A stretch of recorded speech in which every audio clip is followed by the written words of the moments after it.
Good morning, students.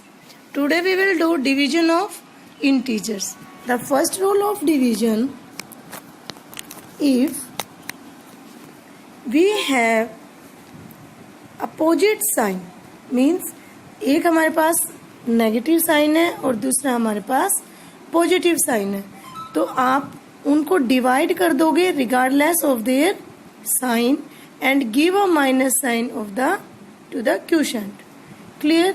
अगर opposite sign है और उनको डिवाइड करना है आपको, तो आप regardless their sign you divide and give a minus sign of the quotient. जैसे -48 को अगर हमें 12 से डिवाइड करना है, तो 48 को 12 से डिवाइड किया तो क्या आ गया 4, और क्वोशिएंट में साइन किसका आ गया -4 का. इसी तरह से -63 को अगर 23 से डिवाइड करना है, 23 से डिवाइड करेंगे आ जाएगा हमारा 3, साइन किसका आएगा माइनस का. यानी कि अगर अपोजिट साइन है तो आंसर में हमेशा साइन नेगेटिव आएगा. सेकेंड रूल है आपका for dividing one integer by the other having like sign. यानी कि अगर दोनों के ही सेम साइन है तब आपको क्या करना है, you divide regardless their sign and give a positive sign. Clear? यानी कि 98 को अगर 14 से डिवाइड किया, दोनों ही पॉजिटिव साइन के हैं, तो आंसर आ गया 7. -48 को अगर -16 से डिवाइड किया तो दोनों सेम साइन के हैं, माइनस से माइनस कैंसिल हो जाएगी, आंसर आ जाएगा 3.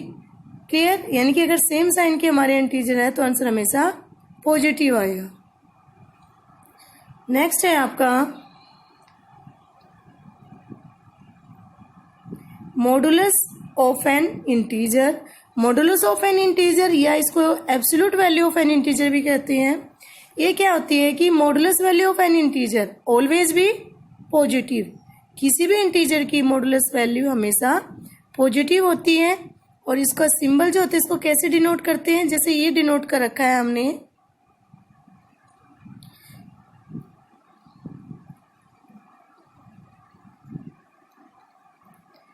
ये होता है मॉडुलस का साइन. ठीक है, ए को मॉडुलस के अंदर डाल दिया है, ये होता है मॉडुलस का साइन. इसके अंदर जो भी वैल्यू है जब वो मॉडुलस से बाहर आएगी हमेशा पॉजिटिव होगी. क्लियर? ओके. अगर -3 की मॉडुलस वैल्यू आपको बताई जाए तो -3 की मॉडुलस वैल्यू क्या होगी 3, 4 की मॉडुलस वैल्यू 4.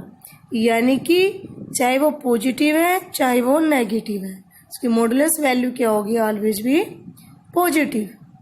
सेकेंड है आपका डिस्टेंस बिटवीन द 2 पॉइंट्स. अगर कभी भी आपको 2 पॉइंट की डिस्टेंस निकालनी है तो हम उनको करेंगे a माइनस b, दोनों का डिफरेंस ले लेंगे. अब इस एग्जाम्पल से आप इसको समझोगे.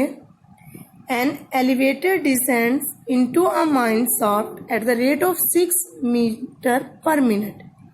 If the descent starts from 20 meter above the ground level, how long will it take to reach -370 meter? Okay. अब ये आप देखिए, ये आपके सामने एक डायग्राम दिखाई दे रहा है. 0 जो है आपका वो ग्राउंड लेवल है, ए आपका अबोव यानी कि ए से उसने स्टार्ट किया है और कहाँ तक गया वो बी तक. बी आपका दे रखा -370 मीटर, ए दे रखा आपका 20 मीटर. अब आपको इन दोनों की डिस्टेंस निकालनी है तो इट मीन्स 20 माइनस क्या करोगे -370, तो ये आ जाएगा आपका 20 माइनस -370 यानी कि 20 + 370. ब्रैकेट से बाहर माइनस है तो साइन चेंज हो गया, प्लस आ गया, तो ये आ गया 390 मीटर डिस्टेंस. अब आपसे क्या पूछ रखा है डिस्टेंस कवर्ड, यानी कि 390 मीटर. रेट ऑफ डिसेंट क्या है 6 मीटर पर मिनट, यानी कि 1 मिनट में 6 मीटर जो है वो डिसेंट कर रहा है उसकी. तो टाइम कितना लिया उसने 390/6 यानी कि 65 मिनट, 1 आवर 5 मिनट. क्लियर? अगर हमें कभी भी डिस्टेंस निकालनी है तो हमेशा उन दोनों को माइनस कर देते हैं. क्लियर? इसके बाद आता है आपका properties of division of integers. तो बेटा अभी तक हमने प्रॉपर्टी एडिशन की थी, सब्ट्रैक्शन की मल्टीप्लिकेशन की. सब्ट्रैक्शन में सिर्फ आपकी क्लोजर प्रॉपर्टी जो थी वो वैलिड थी, उसके अलावा अदर प्रॉपर्टी जो थी आपकी वो valid. Okay, now properties of division of integer, addition की, सब्ट्रैक्शन की और मल्टीप्लिकेशन की। ठीक है, तो एडिशन और मल्टीप्लिकेशन और सब्ट्रैक्शन तीनों में हमारी क्लोजर प्रॉपर्टी जो थी वो वैलिड थी, लेकिन डिवीजन ऑफ इंटीजर में क्लोजर प्रॉपर्टी जो है वैलिड नहीं है। क्यों नहीं है? क्योंकि कई बार तो जो है वो डिवाइड कर देता है, लेकिन कई बार अगर हमारा पूरा डिवाइड नहीं हो तो वहाँ पर वो इंटीजर हमें फाइंड आउट नहीं होते। यानी कि if A and B are integer then a divided by b is not necessarily we get an integer. For example, 16 and 5 are both integers, but when we divide 16 by 5 we get a fractional number or a decimal number. So a fraction number or a decimal number is not an integer. Next है आपका if a is an integer and a does not equal to 0 then a divided by a. ठीक है, यानी कि a अगर एक integer है, a 0 नहीं है, और अगर हम उसको उसी से डिवाइड करते हैं तो क्या आएगा result 1. Third, if a is an integer then a divided by 1. अगर किसी भी इंटीजर को हम 1 से डिवाइड करते हैं तो क्या आता रिजल्ट, वो इंटीजर इटसेल्फ। यानी कि अगर 7 को 1 से डिवाइड करेंगे तो क्या आएगा 7, 10 को 1 से डिवाइड करेंगे तो क्या आएगा 10, 5 को 1 से डिवाइड करेंगे तो क्या आएगा 5. क्लियर। नेक्स्ट आपका if a is an integer and a is not equal to 0 then 0 divided by 6. अगर 0 को मैं 6 से डिवाइड करती हूँ तो क्या आएगा रिजल्ट 0. यानी कि 0 को अगर किसी भी इंटीजर से डिवाइड किया जाए तो हमेशा आंसर 0 आता है, लेकिन किसी भी इंटीजर को हम 0 से डिवाइड नहीं कर सकते, वहाँ पर हमारा क्या आएगा नॉट डिफाइन या डज नॉट एग्जिस्ट. क्लियर है ये आपका. इसके बाद देखिए आप if A B C are integers, यानी कि अगर हमारे पास 3 इंटीजर है, यानी कि जो हमारी डिवीजन में एसोसिएटिव प्रॉपर्टी है वो भी वैलिड नहीं है.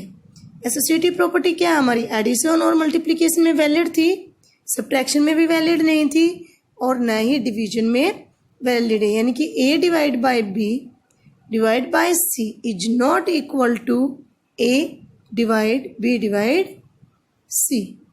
क्लियर है बेटा ये आपका. ओके, नेक्स्ट है आपका कि if A B C, if